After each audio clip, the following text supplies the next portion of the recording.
welcome to whatever we're calling this.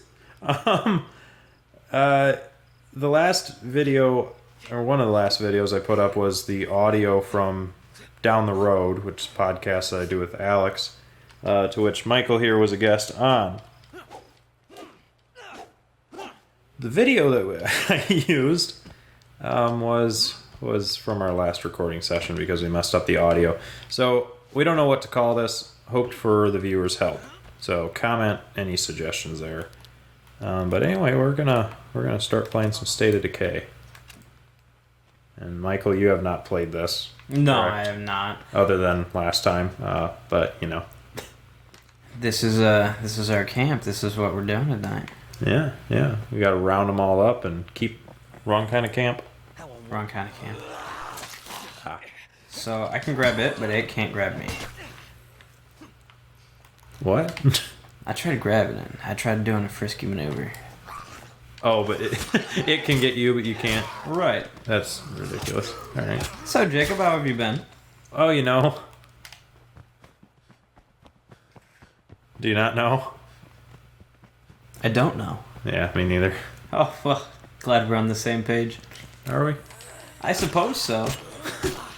No, it's been alright. I don't know. Not a whole lot going on. No. What about you? Just getting tattoos, really. Yeah, you have been getting a lot of those. I just got a new tattoo on my left shoulder. It is the Kingsglaive emblem from the Final Fantasy 15 game.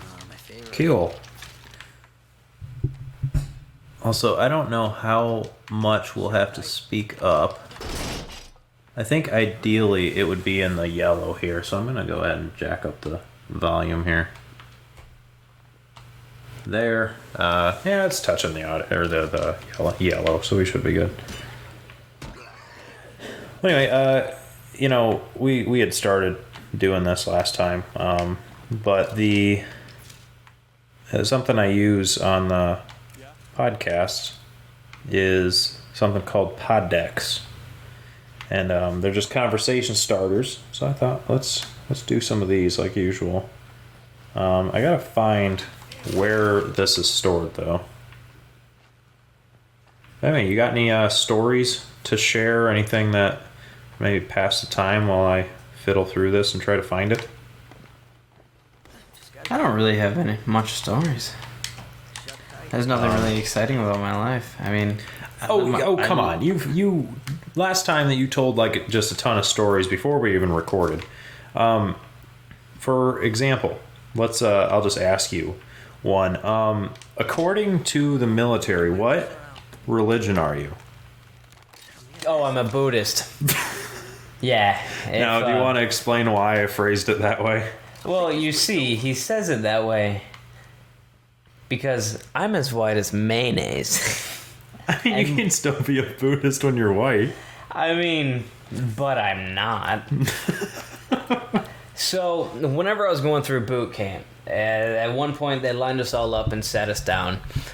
And the guy before me was super Asian. I don't know how you'd be a super Asian, but he was. But his religion, whenever asked for it, was Buddhism. And then the guy got to me. The man barely spoke any English. It was like a sixth language to him. It was very broken. I mean, no shame on that. But this man asked me my religion, and I said non-denominational, which he really could have put any non-denominational religion. Well, yeah. But instead, he's like, what? And so I say non-denominational. And this man just looks at me for a few moments, and then he's like, okay, and just writes down the previous answer of Buddhism on my official military dog tags.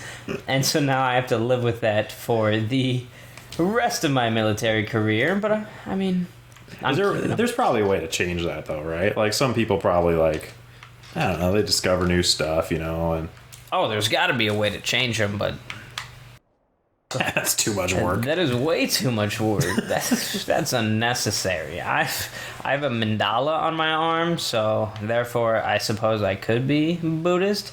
I'm just really trying to sell it. All right, you should. Maybe I should just leave and live with the monks in the mountains. Yeah, why not? I don't know enough about Buddhism to make more jokes, so we're gonna move on.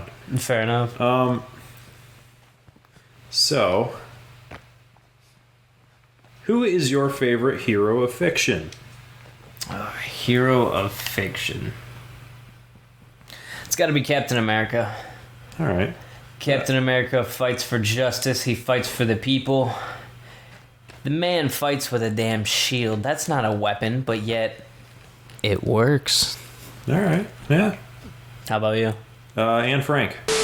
Yeah, no, realistically, back to the hero of fiction, right? I don't know. What would be my favorite? Like, I do like Captain America, and especially with Endgame, I loved the way his kind of story ended, Oh, it was amazing. It's because something that did not sit right with me when initially they were separated by time, Yeah. And I was just so, like, that was really, like, kind of a heart, twister, whatever you call that. What is that? It's heart-wrenching. Yeah, yanking at your heartstrings or whatever. So maybe him, but at the same time, I like Star Wars a lot, so I'll probably go with Obi-Wan Kenobi. Obi-Wan Kenobi. I freaking love that character, dude. He's like just constantly quick-witted and like just making jokes, kind of like he's very. I don't know. Plus, I just love Ewan McGregor, the guy who plays him. That's fair, yeah. In the movies, but Obi-Wan Kenobi was an amazing character. Yeah, I really like him. But anyway. So I think something we should do, like, moving forward with this, especially, is kind of like something that I do with the podcasts, which maybe, well, the one down the road, because what we do is we take note and we make notes on stories that we want to share throughout the week, and then when we get together, we go ahead and do it. I think you and I should maybe do the same. Like, between the recording, like, whenever we do it, if we come up with a story that we think would be good, just maybe text a blurb about it, or we can maybe do a Discord server, just you and me, and we can make a little channel about it where we just make note so it's shared. And then that way we can, like, just refer to it when we don't have much to talk about, or we really want to share when we get, together. You're right. I like that idea. I don't know if you want to No, I'm down for doing do that, but I forgot how to access my inventory. But here's one that I have shared on the podcast, but not everybody listening to the YouTube channel listens to the podcast, so I don't think there's any problem with really retelling stories, unless it was like right on the most recent episode or something. But what do you value most in your friends?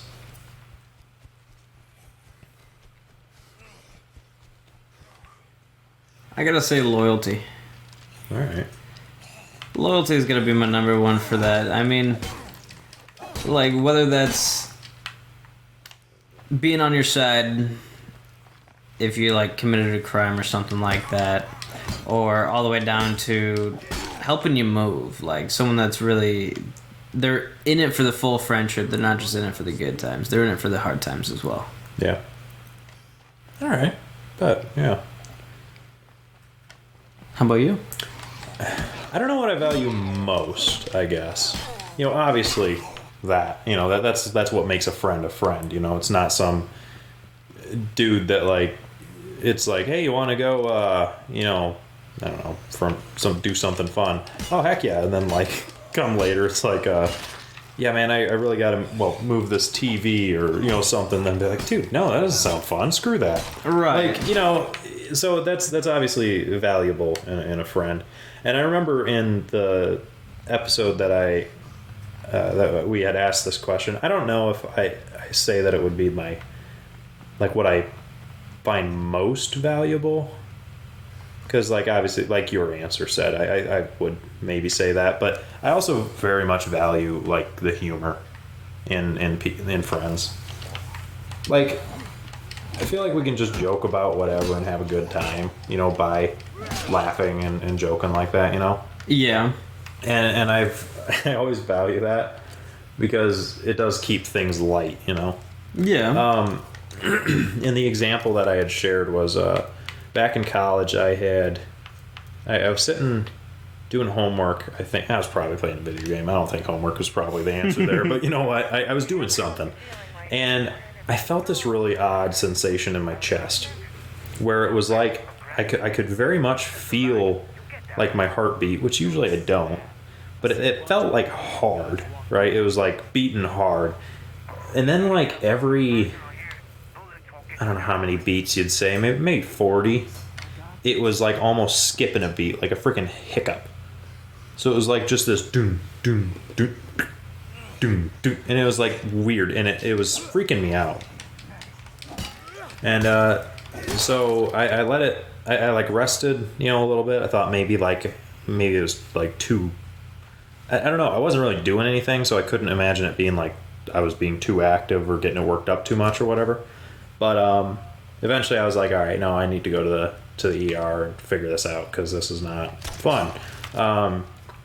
And so my roommates took me to the ER, and it was my roommates Mark, and then the other one was Luke. I roomed with John, which you I think know, but he was in the restroom, so he couldn't quite make it. He had eaten. He probably drank water or something. I don't know. He has IBS over everything. But anyway, so they had taken me. It was kind of funny because they have the designated parking for like the chaplains and stuff, like the people who come in and I don't know, like you should talk to the people who are like on their deathbed and like stuff if they're religious or whatever. Right. And Luke pulls up and parks in that, and it's like designated. And as we're like leaving, I'm just like, Luke, I don't know if you're supposed to park there. And he's like, nah, it's fine. My dad's a pastor. And we just kept going. Oh. Like he's just like, whatever. It's late at night. It's not going to matter. I mean, you do what you can do, I suppose. Yeah, I know. But anyway, and then we got in there. We had figured it out, kind of what was going on. Well, actually, at that point, we didn't figure it out. But I ended up having a appointment with a cardiologist, and we figured it out then. It was premature ventricular contractions. So you got your atria and your ventricles in your heart, 4 chambers.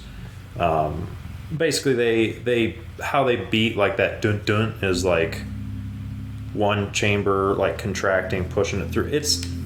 They were almost. I'm trying to think of how to word this because I know it needs to be more explained than all the anatomical like terms and stuff. Yeah. But basically, you have this area of the source of like the stimulus, right? It's your energy created by your body having a signal go to your heart telling it to beat. Well, I was receiving stimulus or a signal from another section in my heart to what it ended up, I think, because of too much caffeine. So it was interfering, which it's not like that's pretty common. This thing going on, the PVC is what it's called, premature ventricular. But anyway, so it wasn't like major. I just needed to watch my caffeine intake basically because I was having too much. It was getting overly, there's too many signals flying around, and I didn't quite know how to read them. But anyway, so we figured that out later on. But during the ER visit, we'd gotten done, and they waited for me. I was in there maybe an hour and a half, and this was a weeknight. Like they had school the following morning, but they were there with me. And when we were driving home, freaking Luke, he goes, "Yeah, I'm not gonna lie to you, Jacob. I was kind of hoping we'd be driving back without you." Brutally honest. I'm like, what? And he's like, "I'm just messing with you." Jesus. I mean, and then oh no, they did tell me a little bit about that. It wasn't fully concluded on what it was, but they did kind of give me a general all right, stay away from caffeine. We think you may have been there's too much stimulant, kind of going on. And so I got back. I went to bed. And I woke up in the morning, and Luke had walked by, and he saw that I was awake, so he poked his head in, and he's like, "Hey, how you feeling?" And I'm like, "Honestly, I'm feeling fine. I'm not really, it's feeling normal." And he's like, "Dang it. I thought that caffeine IV I put in your toes last night worked." Jesus. I'm like, "What?" I mean, or whatever he said, like in between your toes. I don't know where he said he put it. It was something odd, but he's just messing with me. I mean, between your toes, isn't that a direct line? Somewhere between your toes, a direct line to the heart? Well, I thought there was something like that, so maybe he did say that. But as soon as I said it, I kind of like, I don't know, I second guessed it. As one would. I suppose, yeah. It's kind of it was. I know it was definitely an odd place to put an IV. Like he was just, but yeah. So I mean, I don't know. I'd say probably humor, but obviously that they are there for you. You know, you can depend on them. They're loyal, like you said. I think all that is. That is pretty great. In a friend, you know, but like especially that they took me and waited. You know, I like that loyalty. That part, they're there for me. You know, they knew something was up, and I was needing them. So that decision of yours is based off like a life emergency. My decision was based off you helping me pull this TV out of the bed. Oh, were you saying I'm your friend? Yes. Aw. Yes.